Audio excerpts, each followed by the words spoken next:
Hey there, I'm Caroline Esserson, your host, and welcome to Out of Office for Now, the Redundancy Reset series. If you found yourself suddenly jobless, restless, or frankly just questioning everything, you are in the right place. This isn't a pity party, it's a 5-day reset to get you confidence, clarity, and hopefully sense of humour and self back. So grab a brew, take a breath, and let's make today's little move count. You ready?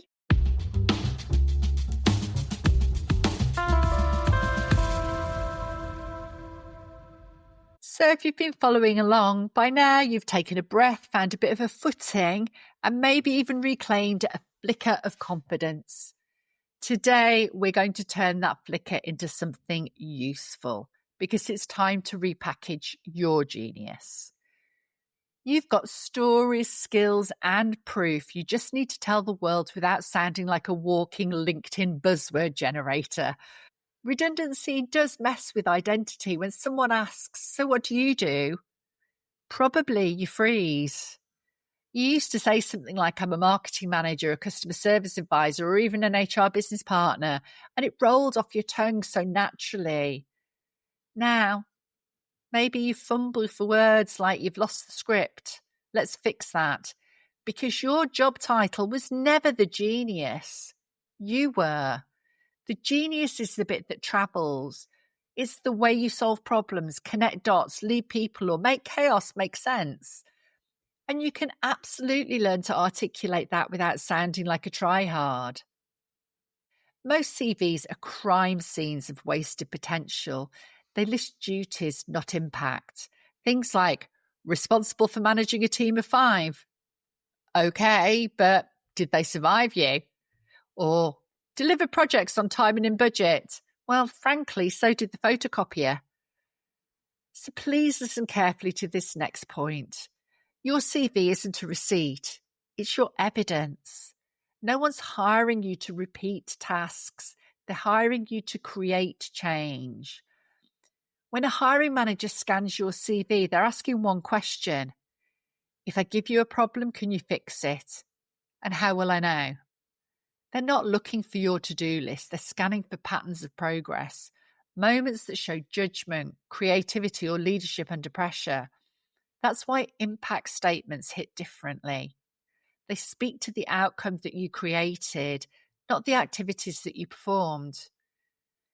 To help you with this, we have the Impact Translator in your playbook, which can be downloaded from the link in the show notes. So this is all about not saying that you did your job. It is about saying, here's the difference I made when I did my job. That's how you start to cut through, because 99% of people sell their duties and you're out here selling results. I know which one I'll want to interview. So I've got 3 questions for you to help uncover your through line. That thing that travels with you no matter the job title. Number 1, what problems do you naturally solve?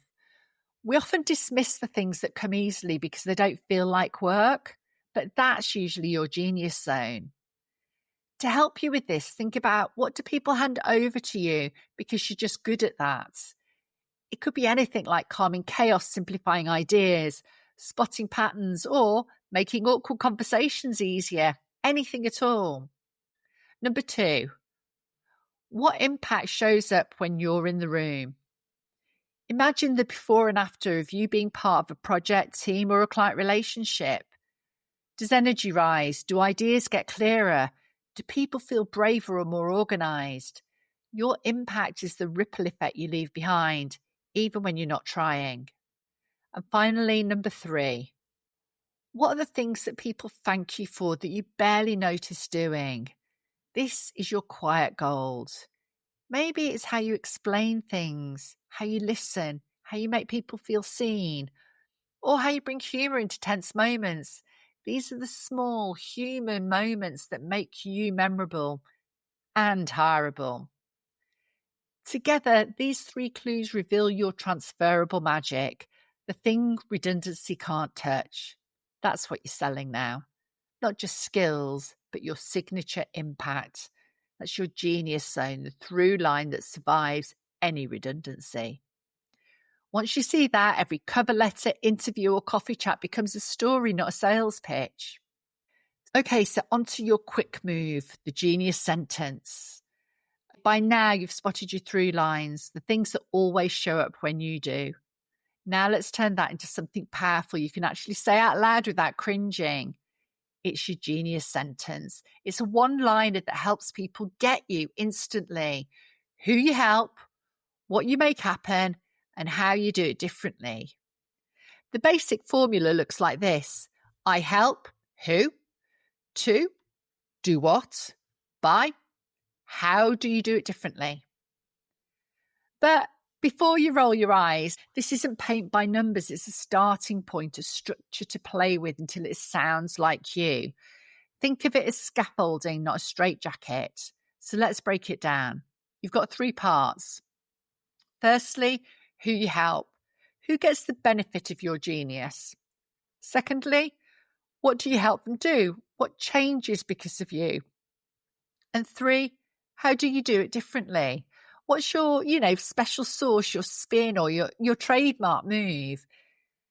So let me give you a few examples to show you how flexible this is. I help brands find their voice in busy markets. That one sticks to the structure. It's clean, simple, and effective. What about this? I make numbers make sense so leaders can make decisions. Do you see what happened there? It flips the order. It starts with what instead of who, but still totally works. Number 3, I turn overwhelm into action for teams who've lost their mojo. Now, this one's got energy. It's got a bit of emotion. It still answers who, what, and how, but with a bit more personality. The point is, the formula isn't the rule, it's the launch pad. Now it's your turn. Try saying yours out loud 3 different ways. It's okay if the first one sounds awkward. That's just your warm-up. By round 3, you'll start to hear you in it, and that's the goal. Because your genius sentence isn't a slogan, it's your compass. It helps you talk about yourself with clarity and confidence, whether you're in an interview, networking, or those moments in the kitchen when someone goes, "So what do you do?" It's that moment to say it with no fluff and absolute ownership. Write one that feels true, not polished, then say it out loud until it feels natural. It becomes your anchor for interviews, introductions, or those horrible networking events with warm white wine. So remember, the power move here isn't fancy wording, it's clarity. Because when you know your value, you stop chasing every job description like my Belgian mal after her tennis balls or my bulldog after my shoes. You become more selective. And that's the difference between hunting for work and attracting opportunity. So please take today's exercise seriously. It's not about reinventing yourself. You're reintroducing yourself. Your genius didn't get laid off. It just needs new packaging. And tomorrow, we'll tackle visibility, how to show up online and in real life without the cringe factor.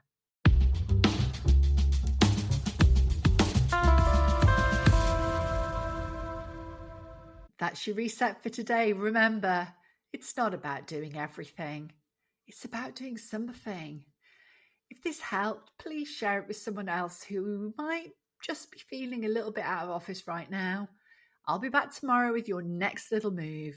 Until then, chin up, shoulders back, and remember, you're still bloody brilliant, so make your move, even if it's tiny, especially if it's tiny.